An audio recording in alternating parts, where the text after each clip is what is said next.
ഇന്ന് ഞാൻ മൈലാഞ്ചിട്ട് പൊളിക്കും തറിയിട്ടാണ് സ്റ്റാർട്ട് ചെയ്തത്. പക്ഷെ തുടക്കം തന്നെ പാളിപ്പോയി.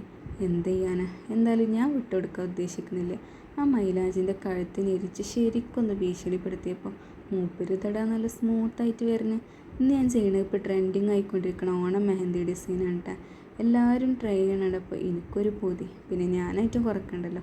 അപ്പോൾ ഞാനും കൂടെ ഒന്ന് ട്രൈ ചെയ്യാമെന്ന് വിചാരിച്ച്. പിന്നെ ഓണം എന്നൊക്കെ പറഞ്ഞപ്പോഴേ മനസ്സ് ചെറുതായിട്ടൊന്ന് സ്കൂൾ ലൈഫിലേക്ക് വഴി തെറ്റിപ്പോയോ എന്നൊരു സംശയം.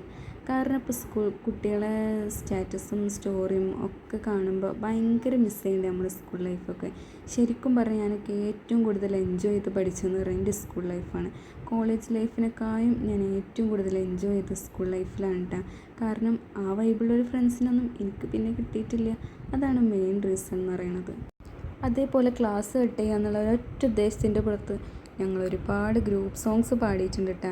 പക്ഷേ +1 +2 ആയപ്പോൾ ഞാൻ ശരിക്കും ഒറ്റപ്പെട്ടു പോയ പോലത്തെ ഒരു അവസ്ഥയായിരുന്നു.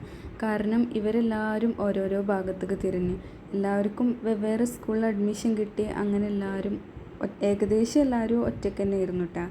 പക്ഷേ ഇപ്പോഴും ഞങ്ങളുടെ ആ ഫ്രണ്ട്ഷിപ്പ് ഇപ്പോഴും കണ്ടിന്യൂ ചെയ്ത് പോകുന്നുണ്ടെന്നുള്ളതാണ് ഏറ്റവും വലിയ കാര്യം. ഇനി 7-8 വർഷം കഴിഞ്ഞു ഞങ്ങളുടെ ഹൈസ്കൂൾ ലൈഫ് കഴിഞ്ഞിട്ട്. പക്ഷേ ഇപ്പോഴും ഞങ്ങളത് കണ്ടിന്യൂ ചെയ്ത് കൊണ്ടുപോകുന്നുണ്ട്.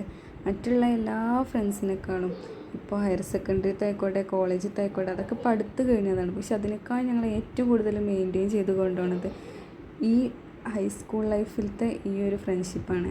അത് ഒരാൾ മാത്രമല്ല, എല്ലാവരും ഒറ്റയ്ക്ക് കൂടെ നിൽക്കുന്നുണ്ട് കേട്ടോ അതിങ്ങനെ മെയിൻറ്റെയിൻ ചെയ്ത് കൊണ്ടുപോകാൻ പറ്റണത്. അതൊക്കെ ഒരു കാലം. അപ്പോൾ നിങ്ങൾ ഏറ്റവും കൂടുതൽ മിസ് ചെയ്യണത് നിങ്ങളുടെ സ്കൂൾ ലൈഫാണോ കോളേജ് ലൈഫാണോ എന്നും കൂടെ ഒന്ന് കമൻറ്റ് ചെയ്യണം. വീഡിയോ ഇഷ്ടപ്പെട്ടാൽ ഒന്ന് ലൈക്ക് ചെയ്യുക. അപ്പോൾ ഓക്കെ, ബൈ.